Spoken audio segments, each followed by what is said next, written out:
Já, Hlynur, þetta var mikið fjör. Já, þetta var góð auglýsing held ég fyrir gólfið og allt saman og erfitt að tapa en svona þetta og Logi spilaði náttúrulega bara stórkostlegt gólf í dag og fyrst og fremst en ég hefði vel viljað vera aðeins betri en svona þetta bara, svona gólfið. Akkur varst ekki betri? Spennustigið, þreyta, úthátt? Bara smá meiðsl og ég fór að finna það bara aðeins í gær. Svolítið erfitt bara þegar ég var að slá impaki í boltann og þá fekk ég bara svolítið stingi í öxl og bak og þetta var orðið bara svolítið gamalt en ég reyndi bara að gera mitt besta og vera ekkert og það er engin afsökun sko, alls ekki, ég er ekkert að fara að segja það en Logi er náttúrulega bara að spila bara, eins og ég segi, stórkostlegt gólf og bara fyllilega skilið þennan titil. Kom þessi frammistaða þín sjálfum þér á óvart eða? Þú kannt þetta? Nei, það kom mér persónulega ekki þannig óvart. Ég bara, ég elska hana völl og ég sigur á mótinni í stigamótum og verið í baráttu hérna fyrir 17 árum síðan, skilurðu.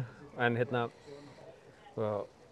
nei, ég er bara komin þangað, maður gerir sitt bara besta fyrir hvert einasta gólfhögg og ég gerði það í dag og spilaði þrjusu gólf allan tíma? Já. Smá högt kannski í dag? Fyrir nýju það voru þarna 3 högg sem að ég bara væri til í að taka tilbaka. Það kom hann mikil pása á þriðja teg og stífnaði þessu upp og dreif boltann fyrsta húkki í mótinu með driver og það að leggja upp og síðan aftur á 5. á par 5 hólu sem við erum allir að fara að ná í bara fugl og fæ bara gott par á endanum sko.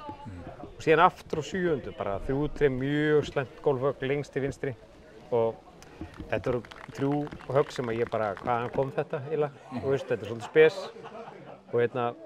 og þá var svona, þegar maður er fann að gera þetta þá verður þetta svolítið ströggl og þá lendi ég hérna á 10. teg og er maður hræddur, er ég að fara húkan?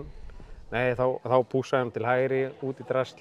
Þetta var orðið svona, maður var að reyna að núllstilla sig og gleyma fortíðinu og bara einbeita sér einu höggi í einu og allt það. Ég spilaði alltaf á parinu og gerði smá leik úr þessu í lokin og ég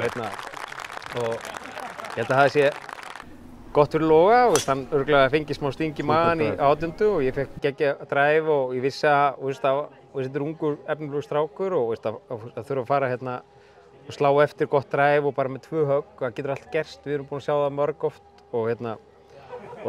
en hann nær geggju bóki, hann fær bara gott bóki og ég gott par en frábært glampaði ekki þér?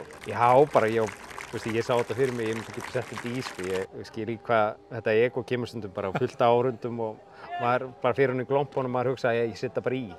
Ég sá þig nú á 10. á öðrum degi. Þú settir nú eiginlega ofan í þar og glompu? Vantaði einhverja sentimetrar upp á það? Já, nákvæmlega. Þetta er eitthvað bara sem að ég held að ég er búinn að leggja inn innan reynslubanka í 20 og eitthvað ár og ég tók aðeins úr honum í dag og bara í þessu móti minni.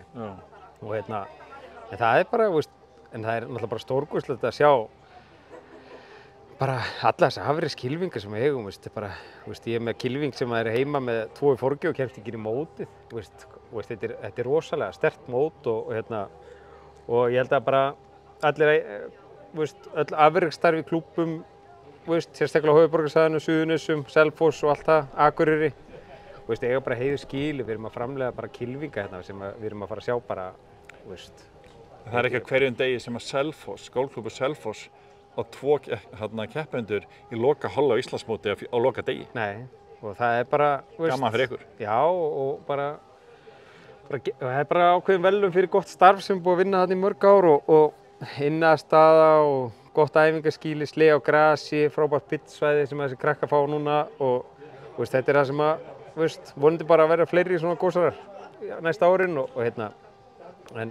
en bara rós til allra PGA-gólfkennarar á Íslandi fyrir að búa til frábæra kylfinga og afreksstarf. Svo ég vil taka fram líka bara að rósa Odd fyrir geggjaðan gólfvöll. Stórkostlegan völl, target völlur, það þarf að hugsa hvert einasta gólfhögg og bara umgjörðin og allt saman bara frábært. Til hamingju. Takk fyrir.